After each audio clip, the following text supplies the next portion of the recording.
नमस्कार दोस्तों, स्वागत है आप सभी दोस्तों का आपके अपने इस चैनल यूट्यूब चैनल एसवीएस ग्रुप में। दोस्तों, आज आपको एक ऐसे कहानीकार की कहानी सुनाऊंगा जो शायद सरकारी स्कूल में पढ़ा हुआ हर बच्चा जिसके बारे में जानता है। और 90 के दशक तक अगर हम बात करें तो भी हर बच्चे ने उसकी कहानियाँ सुनी है, उनका नाम सुना है। एक ऐसे महान कहानीकार उपन्यासकार हुए हैं जिन्होंने हिंदी और उर्दू दोनों भाषाओं में रचनाएं की हैं। जी हाँ, मैं बात कर रहा हूँ मुंशी प्रेमचंद जी की, जिनका बचपन का नाम धनपत राय श्रीवास्तव था। इनका जन्म 31 जुलाई 1880 को लम्ही वाराणसी में हुआ था। मुंशी प्रेमचंद जी ने अपना जीवन बहुत ही जैसे कह सकते मिडिल क्लास में भी, लोअर मिडिल क्लास जो फैमिली होती है, इस प्रकार का जीवन व्यतीत किया था, क्योंकि गरीबी का दौर था उस समय। तो जीवन का हर पहलू उन्होंने देखा था। उनकी कहानियों में आप देखेंगे तो उनकी कहानियाँ इतनी मर्मस्पर्शी है कि पाठक और श्रोताओं के सीधे हृदय तक पहुँचती हैं। मुंशी जी का देहांत 8 अक्टूबर 1936 को हुआ था। उनकी पत्नी शिवरानी देवी से शादी हुई थी उनकी 1906 में, और शिवरानी देवी जी विडो थी। उस समय एक विधवा से दोबारा विवाह करना एक बहुत ही चैलेंजिंग काम था, एक बहुत ही हिम्मत का काम था जो मुंशी जी ने किया था, एक समाज को आईना दिखाने के तौर पे। तो वैसे तो मुंशी जी की कहानियाँ इतनी ज़्यादा हैं कि एक वीडियो में तो पूरी नहीं हो सकती, लेकिन हम उनकी कुछ चुनिंदा जैसे 1 बाय 1 लेके पहले कहानियाँ सारी आपको सुनाऊंगा, उसके बाद उपन्यास की कोशिश करेंगे आप तक पहुंचाने की। तो दोस्तों, जो भी साथी हिंदी का कहानियाँ सुनने का इच्छुक है या इस प्रकार की कहानियाँ जो भी हैं या मुंशी जी से लगा रखता है, वो ज़रूर हमारी वीडियो से जुड़े। तो ज़्यादा समय व्यतीत न करते हुए शुरू करता हूँ कहानी। आज जो हमारी कहानी है वो है पूस की रात। ठीक है, सभी ने लगभग सुना होगा। पूस की रात का मतलब तो पोष की रात, जो आजकल के ज़्यादा बच्चे समझ नहीं पाएंगे। जैसे मास पोष का महीना होता है, उसमें पोष का जो महीना होता है उसकी रात का जिक्र है, जो कि बहुत ही सर्द रात होती है, बहुत ज़्यादा सर्दी जिस रात में होती है। सुबह का जिक्र किया गया है। मुंशी जी लिखते हैं, हल्कू ने आकर स्त्री से कहा, सहना आया है, लाओ जो रुपये रखे हैं उसे दे दूँ, किसी तरह गला तो छूटे। इस कहानी का जो मेन पात्र है वो हल्कू है। अपनी पत्नी से कहता है कि जो घर में रुपये रखे हैं वो ला कर दो, सहना जो साहूकार है वो आया है, उसको दे दूँ। ये साहूकारी प्रथा उस समय बहुत ज़्यादा थी, किसानों का गला घोटते थे। मुन्नी झाड़ू लगा रही थी, पीछे फिर कर बोली, 3 ही तो रुपये हैं, दे दोगे तो कंबल कहाँ से आवेगा? माह पूस की रात घर हार में कैसे कटेगी? उससे कह दो फसल पर दे देंगे, अभी नहीं। हल्कू एक क्षण अनिश्चित दशा में खड़ा रहा। पोष सिर पर आ गया है, कंबल के बिना हार में रात को वह किसी तरह नहीं जा सकता, मगर सहना मानेगा नहीं, गुड़कियाँ जमाएगा, गालियाँ देगा। बला से जाड़ों मरेंगे, बला तो सिर से टल जाएगी। देखो गरीबी का कितना मार्मिक दर्शन मुंशी जी ने इस वीडियो में, इस कहानी में किया है। कितनी गरीबी थी, एक कंबल तक खरीदने के पैसे नहीं थे, चारपाई और बाकी सुख सुविधाओं की तो बात दूर है। एक कंबल तक के लिए पैसे जोड़ रखे थे, वो भी साहूकार को देने पड़ रहे थे। यह सोचता वह अपना भारी भरकम डील लिए हुए, जो उसके नाम को झूठ सिद्ध करता था। भारी भरकम डील मतलब शरीर हैवी था, भारी से थे शरीर से, और नाम हल्कू था, तो जो उसको नाम को झूठा सिद्ध करता था। भारी भरकम डील लिए स्त्री के समीप आ गया और खुशामद करके बोला, ला दे दे, गला तो छूटे, कंबल के लिए कोई दूसरा उपाय सोचूंगा। मुन्नी उसके पास से दूर हट गई और आंखें तैरती हुई बोली, कर चुके दूसरा उपाय, जरा सुनो तो कौन सा उपाय करोगे? कोई खैरात दे देगा कंबल? न जाने कितनी बाकी है जो किसी तरह चुकने ही नहीं आती। मैं कहती हूँ तुम क्यों नहीं छोड़ देते खेती? मर काम करो, उपज हो तो बाकी दे दो। चलो छुट्टी हुई, बाकी चुकाने के लिए ही तो हमारा जन्म हुआ है। पेट के लिए मजूरी करो, ऐसी खेती से बाज आए, मैं नहीं दूंगी रुपये। जो हल्कू की स्त्री थी वो नाराज़ हो गए, रुपये देने से मना करती है। और खेती का जितना नुकसान गिनाया, ये इसमें देखो जो मुंशी जी की जो कलम ने लिखा है वो एक अद्भुत ही वर्णन है। हल्कू उदास होकर बोला, तो क्या गाली खाऊं? मुन्नी ने तड़प कर कहा, गाली क्यों देगा, क्या उसका राज है? मगर यह कहने के साथ ही उसकी तनी हुई भौहें ढीली पड़ गई। हल्कू के उस वाक्य में जो कठोर सत्य था वह मानो एक भीषण जंतु की भांति उसे घूर रहा था। उसने जाकर आले पर से रुपए निकाले। आला समझते होगे, जैसे आज अपना अलमारियाँ होती है, ऐसे आला सामान रखने के काम आता था जो वो बनाते थे दीवारों में। आले पर से रुपए निकाले और लाकर हल्कू के हाथ पर रख दिए। फिर बोली, तुम छोड़ दो अब किसे खेती, मजूरी में सुख से एक रोटी तो खाने को मिलेगी, किसी की धौंस तो न रहेगी। अच्छी खेती है, मजूरी करके लाओ, वह भी उसी में झोंक दो, उस पर धौंस। हल्कू ने रुपये लिए और इस तरह बाहर चला मानो अपना हृदय निकाल कर देने जा रहा है। उसने मजूरी से एक पैसा काट कपट कर 3 रुपये कम्बल के लिए जमा किए थे, वह आज निकले जा रहे थे। एक एक पग के साथ उसका मस्तक अपनी दीनता के भाव से दबा जा रहा था। अब ये सुबह का सीन था। अब मुंशी जी रात का सीन दर्शाते हैं जब खेत की रखवाली करने के लिए हल्कू जाता है। पूस की अंधेरी रात, आकाश पर तारे भी ठिठुरते हुए मालूम होते थे। हल्कू अपने खेत के किनारे ऊख के पत्तों की एक छतरी के नीचे बांस के खटोले पर अपनी पुरानी गाडे की चादर ओढ़े पड़ा कांप रहा था। जिन भाइयों को ऊख का मतलब नहीं पता, उनको बता दूँ, ऊख का मतलब होता है गन्ना। ईख बोलते हैं जैसे हरियाणा में, और वैसे गन्ना बोलते हैं, यूपी में मोस्टली ऊख बोलते हैं। अपने बांस के खटोले पर अपनी पुरानी गाडे की चादर ओढ़े पड़ा कांप रहा था। खाट के नीचे उसका संगी कुत्ता जबरा पेट में मुंह डाले सर्दी से कूं कूं कर रहा था। 2 में से एक को भी नींद न आती थी। सर्दी बहुत ज़्यादा थी और ओढ़ने के लिए कोई कपड़ा न था। तो ये वर्णन किया है। हल्कू ने घुटनियों को गर्दन में चिपकाते हुए कहा, क्यों जबरा, जाड़ा लगता है? कहता तो था घर में पुआल पर लेटा रहे, तो यहाँ क्या लेने आए थे? अब खाओ ठंड। मैं क्या करूँ, जानते थे मैं यहाँ हलवा पूरी खाने आ रहा हूँ। दौड़े दौड़े आगे आगे चले आए, अब रो नानी के नाम को। जबरा ने पड़े पड़े दुम मिलाई और अपनी कूकू को दीर्घ बनाता हुआ एक बार जमाई लेकर चुप हो गया। उसकी स्वान बुद्धि ने शायद तार लिया, स्वामी को मेरी कूकू से नींद नहीं आ रही है। हल्कू ने हाथ निकालकर जबरा की ठंडी पीठ सहलाते हुए कहा, कल से मत आना मेरे साथ, नहीं तो ठंडे हो जाओगे। यह रांड पछुआ न जाने कहाँ से बर्फ़ ले आ रही है। ये शब्द ऐसा यूज किया है जो लोकल उसमें लोग जो हवा के लिए यूज करते हैं।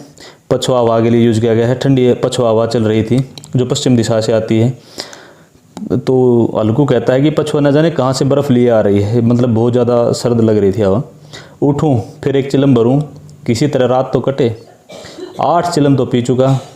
यह खेती करने का मज़ा है।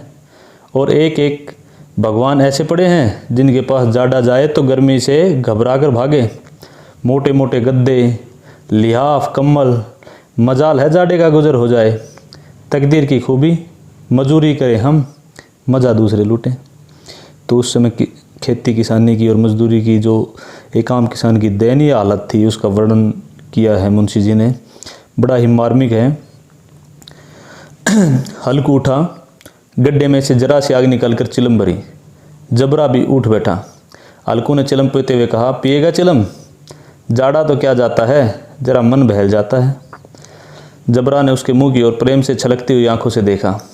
हल्कू, आज और जाड़ा खा ले, कल से मैं यहाँ पुआल बिछा दूंगा। पुआल होती है जैसे धान काटने के बाद उनकी जो वो भूसा बचता है नीचे का, वो उसको पुआल बोलते हैं। कल से ही मैं यहाँ पुआल बिछा दूंगा, उसी में घुस कर बैठना, तब जाड़ा नहीं लगेगा। जबरा ने अपने पंजे उसकी घुटनियों पर रख दिए और उसके मुंह के पास अपना मुंह ले गया। हल्कू को उसकी गर्म सांस लगी। चिलम पीकर हल्कू फिर लेटा और निश्चय करके लेटा कि चाहे कुछ भी हो जाए अब सो जाऊंगा। पर एक ही अक्षर में उसके हृदय में कंपन होने लगा। कभी इस करवट लेटता, कभी उस करवट पर। जाड़ा किसी पिशाच की बात थी उसकी छाती को दबाए हुए था। जब किसी तरह न रहा गया तो उसने जबरा को धीरे से उठाया और उसके सिर को थपथपाकर उसे अपनी गोद में सुला लिया। कुत्ते की देह से जाने कैसी दुर्गंध आ रही थी, पर वह उसे अपनी गोद में चिपटाए हुए ऐसे सुख का अनुभव कर रहा था जो इधर महीनों से उसे न मिला था। जबरा शायद यह समझ रहा था कि वह स्वर्ग यही है और हल्कू की पवित्र आत्मा में तो उस कुत्ते के प्रति घृणा की गंध तक न थी। अपने किसी अभिन्न मित्र या भाई को भी वह इतनी तत्परता से गले लगाता जितनी तत्परता से उसने जबरा को गले लगाया था।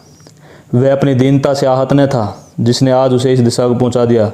नहीं, इस अनोखी मैत्री ने जैसे उसकी आत्मा के सब दरबार खोल दिए थे और उनका एक एक अणु प्रकाश से चमक रहा था।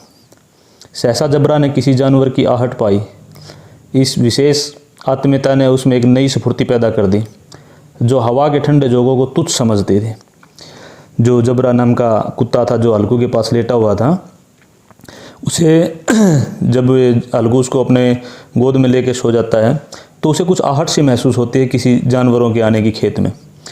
तो वो एकदम फुर्ती से उठता है और दौड़ पड़ता है उस तरफ। वह झपट कर उठा और छपरी से बाहर आकर भौंकने लगा।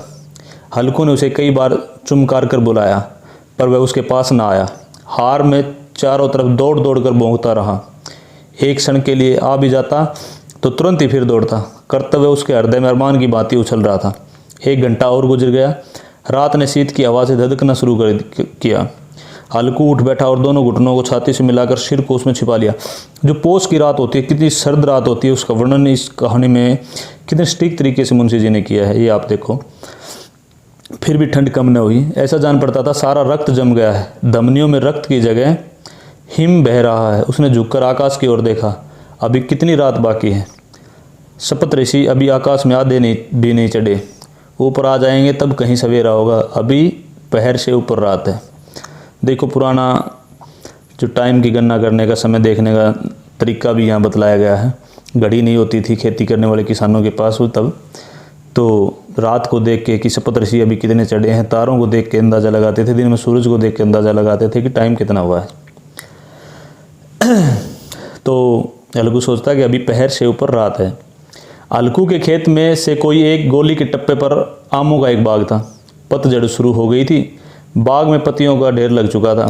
हल्कू ने सोचा चलकर पत्तियां बटेरूं और उन्हें जलाकर खूब तापूं। रात को कोई मुझे पत्तियां बटोरते देखे तो समझे कोई भूत है। कौन जाने कोई जानवर ही छिपा बैठा हो। मगर अब तो बैठे नहीं रह जाता। उसने पास के अरहर के खेत में जाकर कई पौधे उखाड़ लिए और उनका एक झाड़ू बनाकर हाथ में सुलगता हुआ उपला लिए बगीचे की तरफ चला। जबरा ने उसे आते देखा तो पास आया और दुम हिलाने लगा। अरहर होती है जो अरहर की दाल बोलते हैं, वो उनके पेड़। हल्कू ने कहा अब तो रहा नहीं जाता जबरू, चलो बगीचे में पत्तियां बटोकर तापें। ठंडे हो जाएंगे तो फिर आकर सोएंगे। मतलब कुछ गर्माश हो जाएगी, गर्म हो जाएंगे तो फिर आकर सोएंगे। अभी तो बहुत रात है। जबरा ने कूंकू करके सहमति प्रकट की और आगे आगे बगीचे की ओर चला। बगीचे में खूब अंधेरा छाया हुआ था और अंधकार में निर्दय पवन पत्तियों को कुचलता हुआ चला जाता था। वृक्षों से ओस की बूंदें नीचे टप टप टपक रही थी। जिन्होंने सर्दी की रात बाहर कभी किसी पेड़ के नीचे गुजारी हो वो समझ सकते हैं कि स्थिति कैसी थी। एकाएक एक झोंका मेहंदी के फूलों की खुशबू लिए वे आया। हल्कू ने कहा कैसी अच्छी महक आई जबरू, तुम्हारी नाक में तो सुगंध आ रही है। जबरा को कहीं ज़मीन पर एक हड्डी पड़ी मिल गई थी, उसे चिचोड़ रहा था। हल्कू ने आग ज़मीन पर रख दी और पत्तियां बटेरने लगा। जरा देर में पत्तियों का ढेर लग गया। हाथ ठिठुरे जाते थे, नंगे पाँव गले जाते थे, यानी कि पैरों में चप्पल भी नहीं थी पहनने के लिए सर्दी की उस रात में। आज हम जूते पहन के घूमते हैं, जुराब और जूतों की तो बात ही छोड़ दो, चप्पलें भी नहीं थी। और वह पत्तियों का पहाड़ खड़ा कर रहा था। इसी अलाव में वह ठंड को जलाकर भस्म कर देगा। थोड़ी देर में अलाव जल उठा। उसकी लो ऊपर वाले वृक्ष की पत्तियों को छू छू कर भागने लगी। उस अस्थिर प्रकाश में बगीचे के विशाल वृक्ष ऐसे मालूम होते थे मानो उस अथाह अंधकार को अपने सिरों पर संभाले हुए हों। अंधकार के उस अनंत सागर में यह प्रकाश एक नौका के समान हिलता मचलता हुआ जान पड़ता था। हल्कू अलाव के सामने बैठा आग ताप रहा था। एक क्षण में उसने दोहर उतार कर बगल में दबा ली। दोनों पांव फैला दिए मानो ठंड को ललकार रहा हो। तेरे जी में जो आए सो कर। ठंड की असीम शक्ति पर विजय पाकर वह विजय गर्व को हृदय में छिपा न सकता था। आग जलाने के बाद जैसे ठंड दूर हुई तो वो अपने पैर पसार कर बैठ गया वहाँ पे, जैसे उसने ठंड पर विजय प्राप्त कर ली हो। और वो खुशी वो अपने हृदय में दबा न सका। उसकी खुशी का उसने जबरा से कहा क्यों जब्बर, अब ठंड नहीं लग रही है। जब्बर ने कूंकू करके मानो कहा अब क्या ठंड लगती रहेगी, पहले से ये उपाय न सूझा, नहीं इतनी ठंड क्यों खाते। जब्बर ने पूछ हिलाई। अच्छा आओ इस अलाव को कूद कर पार करें, देखे कौन निकल जाता है। अगर जल गए बच्चा तो मैं दवाई न करूँगा। जब्बर ने उस अंगरी राशि की और कातर नेत्रों से देखा। मुन्नी से कल न कह देना, नहीं तो लड़ाई करेगी। यह कहते हुए वह उछला और अलाव के ऊपर से साफ निकल गया। पैरों में जरा लपट लग गई पर वह कोई बात नहीं थी। जबरा आग के गिर्द घूमकर उसके पास आ खड़ा हुआ। जैसे ही आग जली और थोड़ी सी गर्माश हुई, फिर उनके दिमाग में मस्ती सूझी तो वो कुत्ते से कहता है कि आओ कूद के पार करते हैं इस आग के अलाव को। और अलकू मजाक में उसके ऊपर से जंप कर जाता है, लेकिन कुत्ता जंप नहीं करता। अलकू ने कहा चलो चलो इसकी सही नहीं, ऊपर से कूद कर आओ। फिर वह कूदा और अलाव के इस पार आ गया। जब अलकू ने दोबारा कहा तो कुत्ता दोबारा से उस दूसरी तरफ गया और कूद के इस पार आ गया, यानी कि कुत्ते ने भी आग के ऊपर से जंप लगाया। पत्तियां जल चुकी थी, बगीचे में फिर अंधेरा छा गया। राख के नीचे कुछ आग बची थी जो हवा का झोंका आ जाने पर जरा जाग उठती थी, पर एक क्षण में फिर आंखें बंद कर लेती थी। अलकू ने फिर चादर ओढ़ ली और गर्म राख के पास बैठा एक गीत गुनगुनाने लगा। उसके बदन में गर्मी आ गई थी, पर जो शीत बढ़ती जाती थी उसे आल से दबाए लेता था। जबरा जोर से भूंककर खेत की ओर भागा। अलकू को ऐसा मालूम हुआ कि जानवरों का एक झुंड खेत में आया है।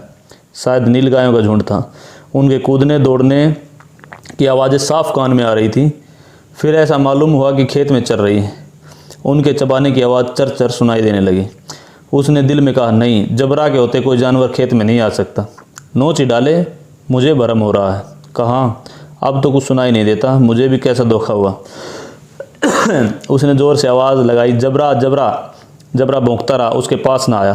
फिर खेत के चले जाने की आहट मिली। अब वह अपने को धोखा न दे इसका। उसे अपनी जगह से हिलना जहर लग रहा था। कैसा दंदाया हुआ था। इस जाड़े पाले में खेत में जाना, जानवरों के पीछे दौड़ना ऐसे है जान पड़ता था। वह अपनी जगह से न हिला। उसने ज़ोर से आवाज़ लगाई, लियो लियो लियो, जो जानवरों को लगाते बोलने के लिए। जबरा फिर भूख उठा। जानवर खेत चल रहे थे। फसल तैयार है, कैसी अच्छी खेती थी, पर ये दुष्ट जानवर उसका सत्यानाश किए डालते थे। अलकू पक्का इरादा करके उठा और 2-3 कदम चला, पर एकाएक हवा का ऐसा ठंडा चुभने वाला बिच्छू के डंक सा झोंका लगा कि वह फिर बुझते हुए अलाव के पास आ बैठा और राख को कुरेद कर अपनी ठंडी देह को गरमाने लगा। जबरा अपना गला फाड़ डालता था, नीलगायें खेत का सफाया किए डालती थी और अलकू गर्म राख के पास शांत बैठा हुआ था। एक कर्मणता ने रस्सियों की बाती उसे चारों तरफ से जकड़ रखा था। उसी राख के पास गर्म जमीन पर वह चादर उठकर सो गया। सवेरे जब उसकी नींद खुली तब चारों तरफ धूप फैल गई थी और मुन्नी कह रही थी, क्या आज सोते ही रहोगे? तुम यहाँ आकर रम गए और उधर सारा खेत चौपट हो गया। अलकू ने उठकर कहा, क्या तू खेत से होकर आ रही है? मुन्नी बोली, हाँ, सारे खेत का सत्यानाश हो गया। भला ऐसे अभी कोई सोता है? तुम्हारे यहाँ मड़ैया डालने से क्या हुआ? अलकू ने बहाना किया, मैं मरते मरते बचा। तुझे अपने खेत की पड़ी है, पेट में ऐसा दर्द हुआ कि मैं ही जानता हूँ। दोनों फिर खेत की डांड पर आए। डांड मतलब जो डोली होती है खेत की, ठीक है, उस पर आए। देखा सारा खेत रौंदा पड़ा है और जबरा मड़ैया के नीचे चित लेटा है, मानो प्राणी न हो।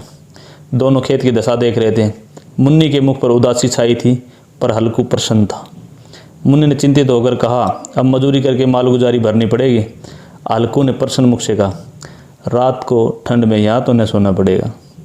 यानी कि खेत चले जाने से अलकू काफ़ी खुश था, क्योंकि सर्दी की जो रात खेत में काटनी पड़ती थी उससे वो बहुत ज़्यादा परेशान था। और उससे अच्छा तो उसे लग रहा था कि मजदूरी करके जो मालगुजारी हो दे देंगे साहूकार को, कम से कम सर्दी में खेत में तो ना रहना पड़ेगा। तो दोस्तों, ये थी कहानी पूस की रात। ऐसे ही मुंशी प्रेमचंद जी की अच्छी अच्छी कहानियाँ हम आपके पास साथ लेकर आते रहेंगे। हमारे चैनल से जुड़े रहिए और शिक्षा से संबंधित जानकारी आपको देते रहेंगे। और साथ ही महाराणा प्रताप से जुड़ी हुई हल्दी घाटी की सीरीज़ में मैं आपके लिए लाने की सोच रहा हूँ। तो दोस्तों, ज़्यादा से ज़्यादा साथी हमारे चैनल से जुड़ें और इनके अपडेट आप तक पहुँचते रहे। इसके लिए चैनल को सब्सक्राइब कर लें, वीडियो को लाइक करें, अपने दोस्तों के साथ शेयर करें और बेल आइकन ज़रूर दबा लें ताकि जैसे मैं वीडियो डालूँ नोटिफिकेशन आप तक पहुँच जाए। जय हिंद।